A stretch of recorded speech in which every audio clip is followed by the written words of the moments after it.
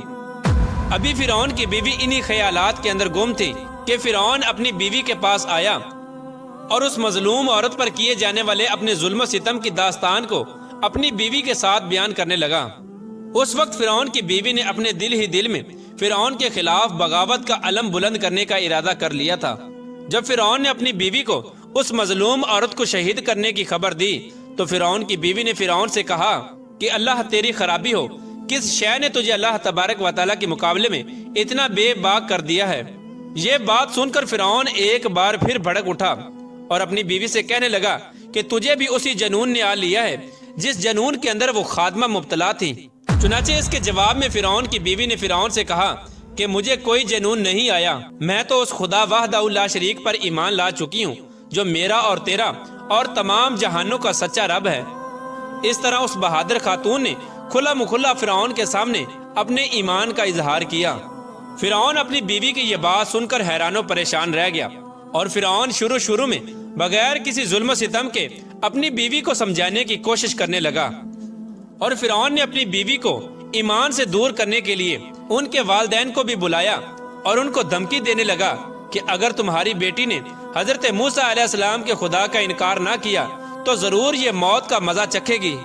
چنانچہ حضرت آسیہ رضی اللہ تعالیٰ عنہ کے والدین نے تنہائی کے اندر حضرت آسیہ رضی اللہ تعالیٰ عنہ کو سمجھانے کی کوشش کی، لیکن حضرت آسیہ رضی اللہ تعالیٰ عنہ کا ایمان چونکہ مضبوط ہو چکا تھا، اسی وجہ سے انہوں نے ان کی بات ماننے سے انکار کر دیا، اور حضرت آسیہ رضی اللہ تعالیٰ عنہ اپنے والدین سے کہنے لگی کہ میں اللہ تبارک و تعالیٰ کی وحدانیت کا انکار نہیں کر سکتی، بے شک وہ سچا رب ہے۔ چنانچہ جب فرعون کا یہ حربہ بھی ناکام ہو گیا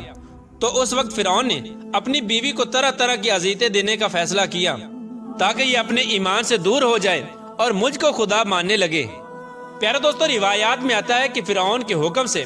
حضرت آسیہ رضی اللہ تعالی عنہ کو طرح طرح کی اذیتوں کے اندر مبتلا کر دیا گیا، حتیٰ کہ حضرت آسیہ رضی اللہ تعالی عنہ کے ہاتھوں اور پاؤں میں میخیں لگا کر دھوپ کے اندر سورج کی طرف رخ کر کے لٹا دیا گیا، اور آپ کے سینے کے اوپر چکی کا 12 بھرکم پتھر رکھ دیا گیا تاکہ آپ ہل نہ سکیں۔ لیکن ان تمام تر تکالیف اور مصائب کے باوجود بھی حضرت آسیہ رضی اللہ تعالی عنہ کے ایمان کے اندر ذرہ برابر بھی کمی نہ آئی، بلکہ ان تمام تر تکالیف کے باوجود بھی آپ کے ایمان کے اندر مزید اضافہ ہوتا چلا گیا۔ چنانچہ جب فرعون نے ان تمام تر تکالیف کے بعد اپنی بیوی سے ایمان سے پھرنے کا کہا تو حضرت آسیہ رضی اللہ تعالی عنہ نے بڑا ہی ایمان افروز اور ایمان کو تازہ کر دینے والا جواب دیا، جس سے فرعون کا گھمنڈ خاک میں مل گیا، اور فرعون حضرت آسیہ رضی اللہ تعالی عنہ کے ایمان اور ہمت کے آگے گھٹنے ٹیکنے پر مجبور ہو گیا۔ چنانچہ حضرت آسیہ رضی اللہ تعالی عنہ نے ارشاد فرمایا، اے دشمن خدا اور ظالم انسان، تو میرے وجود پر تو قادر ہو سکتا ہے، لیکن میرا دل اللہ تبارک و تعالیٰ کی پناہ میں ہے۔ اگر تو میرے جسم کے ہر حصے کو بھی کاٹ دے تب بھی میرا عشق اور ایمان اللہ تبارک و تعالیٰ کی بارگاہ میں بڑھتا چلا جائے گا۔ اسی دوران جب حضرت آسیہ رضی اللہ تعالی عنہ پر ظلم و ستم کے پہاڑ گرائے جا رہے تھے، حضرت موسیٰ علیہ السلام وہاں سے گزرے تو حضرت موسیٰ علیہ السلام سے حضرت آسیہ رضی اللہ تعالی عنہ نے پوچھا، کیا میرا رب مجھ سے راضی ہے؟ تو حضرت موسیٰ علیہ السلام نے ارشاد فرمایا، اے آسیہ رضی اللہ تعالی عنہ، آسمان کے فرشتے تیرے انتظار میں ہیں اور اللہ تبارک و تعالیٰ تیرے ایمان اور تیرے کارناموں پر فخر فرماتا ہے۔ آپ اللہ تبارک و تعالیٰ کی بارگاہ میں سوال کریں، آپ کی ہر حاجت پوری کی جائے گی۔ اس وقت حضرت آسیہ رضی اللہ تعالی عنہ نے اللہ تبارک و تعالیٰ کی بارگاہ میں یہ دردناک دعا کی، اے میرے پروردگار، میرے لیے اپنے پاس جنت میں ایک گھر بنا اور مجھے فرعون اور اس کے ظلم سے نجات دے اور مجھے ان ظالموں سے نجات بخش۔ ادھر جب فرعون نے حضرت آسیہ رضی اللہ تعالی عنہ کو ایمان سے دور کرنے کی تمام تر کوششیں کر لیں اور ہر کوشش کے اندر ناکامی کا سامنا کرنا پڑا، تو اس وقت فرعون نے حضرت آسیہ رضی اللہ تعالی عنہ کو شہید کرنے کا فیصلہ کر لیا، اور آخری حربے کے طور پر فرعون نے اپنے کارندوں سے کہا کہ ایک بہت بڑی چٹان لے کر آؤ، اگر یہ چٹان دے کر اپنے ایمان پر قائم رہتی ہے تو یہ چٹان اس پر گرا دینا، اور اگر یہ ایمان سے پھر جاتی ہے تو پھر یہ میری بیوی ہے۔ پیارے دوستو، اس خوفناک منظر کے وقت جہاں ایک طرف زندگی ہے اور دوسری طرف موت کھڑی ہے، تو اس وقت حضرت آسیہ رضی اللہ تعالی عنہا نے آسمان کی طرف نگاہ اٹھا کر دیکھی تو جنت کے اندر اپنا سفید موتیوں والا محل نظر آیا، جس سے آپ کا ایمان مزید بڑھ گیا، اور اسی حالت میں آپ کی روح پرواز کر جاتی ہے، اور اس کے بعد آپ رضی اللہ تعالی عنہ کے جسم مبارک پر وہ چٹان گرا دی جاتی ہے،